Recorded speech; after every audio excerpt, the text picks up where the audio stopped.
The Trends tool is something new for 2021, and parts of it are coming from a portion of the cheat sheet actually from last year. So this is a really cool tool that was kind of buried on the cheat sheet and not many people even knew it was there or what it was. So I pulled it out, created it as its own tool for this year, kind of expanded on it a little bit to help you better identify some players who are trending in the right direction and depending on the time frame that you want. So at the top of the page, there are 3 separate tables, and what it's going to allow you to do is find the top 20 players by either fantasy points, strokes gained, or finishing position for whatever time frame that you want. So these date bars are independent of one another. So you can search by fantasy points. Maybe you want to see what I have the default to be the best average fantasy performances based on DraftKings scoring since the start of January 2020. And you'll see Austin Eckroat, technically number 1. However, that's only 1 start. Justin Thomas, number 2, 77.95 DraftKings points per start over 22 starts in that time frame. And you can scroll down and see the top 20 there, or you can adjust this slider to change the date to any date frame that you would like. If you go back 2 years, you'll see that everything updates accordingly. Same thing for strokes gained and same thing for finishing position, although these date ranges are much deeper. These actually go all the way back to 2005. So really any time period that you might want to look into is available for you here in both the strokes gained category and the finishing position category, all the way back 15 full years of data for you to sift through, for you to sort through and filter on to see the range that is most important to you. The who's hot or who's not portion of this tool might look familiar to you. This is the part that existed deep within the cheat sheet. It was very buried and hidden. Probably wasn't a great place for it, but I used it every single week. I really like this tool. And all it does is it finds the baseline for every golfer, their long-term baseline, and it compares how they're playing recently to that baseline. And basically tells you, are they playing over their head? Are they playing under their head? And what categories are they doing that in? So you can look at, I want to see all of the guys who are playing over their head in strokes gained tee to green. They might be good options for this week if that's going to continue. And you'll see someone like Chase Seifert playing 1.85 strokes per round over his baseline from tee to green. That's the way to read this. On the other side, Bo Hostler would be playing 4.3 strokes per round under his baseline in strokes gained tee to green. And then I also like to do putting as well and find guys who are, the guys who are putting really hot. In this case, Chesson Hadley putting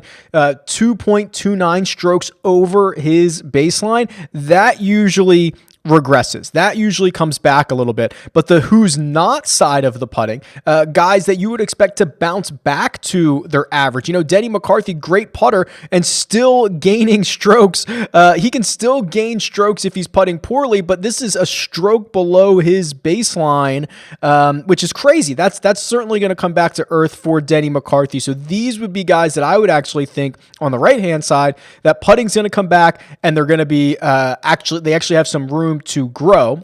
And then with that same idea in mind, I've created this chart, which is called Breakout Candidates, which I absolutely love. And all it really does is it tries to find what is skill-based and what is luck-based in golf. And in theory, a lot of the skill-based stuff is off the tee and on approach. A lot of the luck-based stuff is putting and around the green. If you chip in from a greenside bunker, that's going to really improve your stats. Now, that was obviously skill-based, but think about putting. Putting's a lot of luck. You can hit a lot of really good putts and not get them to go in the hole. You can be a fraction of an inch off and it doesn't drop. Or you can be a really bad putter and you can run hot for a round or 2 or 3 or 4. So what this tool does is it tries to find golfers who are from tee to green playing above their baseline, meaning that they in theory, could be able to keep that going, right? Because strokes gained tee to green, it's a bit stickier. It might indicate actual improvement in a category. So someone who's striking it really well, who could go from round to round or tournament to tournament, and who are also putting below their baseline, because the idea is that putting is going to bounce back much quicker than tee to green will. So you want guys who are hitting it well from tee to green and are getting unlucky putting. And the idea is if that unlucky putting turns around and the tee to green stuff stays, which in theory it could, that's your breakout candidate. Those are the guys who are due for a good week. So the upper left-hand corner of this quadrant, that is the group of guys that you would want to, in theory, be considering. They're hitting it well from tee to green. They're getting unlucky putting. Chase Seifert, Keegan Bradley, Maverick McNeely, Brian Stewart, they would all fit that mold in this dummy data that I have loaded in. The next best version of this would be the upper right-hand quadrant. Guys who are hitting it well from tee to green, but they're getting lucky putting. Cameron Percy is a good example in this dummy data because, Cameron Percy hitting it well from tee to green, that's great, but getting lucky putting, we expect that to come back a little bit, back to his mean. He's probably not going to be able to continue the putting, but he might be able to continue the tee to green. The bad side of this, the bottom left quadrant, this is guys who are hitting it well from hitting it poorly from tee to green, and they're getting unlucky putting. So in theory, the putting could come back. That will help them, but they're still hitting it poorly from tee to green below their baseline. Not a good place you want to invest your funds. And then the absolute worst is the bottom right.